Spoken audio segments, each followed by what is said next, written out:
During a quiet class exercise, Sola flipped through her notebook, her eyes scanning quickly. Then she froze. One page was missing. Her homework, the one Miss Busy had asked for, was gone. Her heart skipped. It was right here, she whispered to herself, flipping the pages faster. The more she searched, the more her thoughts began to race. Maybe she had lost it. Maybe she forgot to do it. Maybe something was very wrong. Sola's breathing quickened. What if she asks for it? She thought, what if I get punished? What if she calls my name in front of everyone? In her mind, the small missing page grew into something much bigger, something heavy and impossible to escape. Across the room, nothing had changed, but inside her, everything felt out of control. Sola leaned toward Kemi. I'm finished, she whispered urgently. My homework is missing. This is bad. Really bad.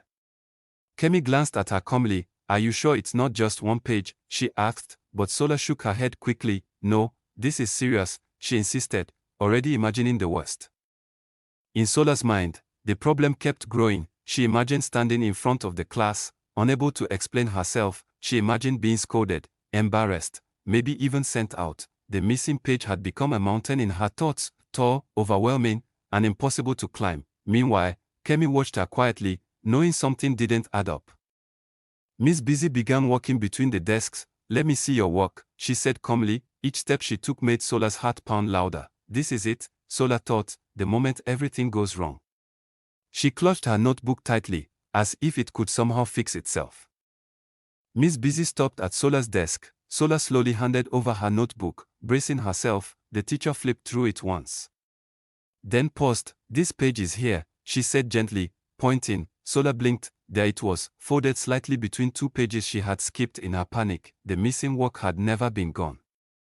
Relief washed over Sola, warm and sudden. All the fear, all the worry, it had come from something so small. She looked at Kemi, who raised an eyebrow slightly. Sola let out a quiet breath and gave a small, embarrassed smile. The mountain she had imagined had only ever been an anthill.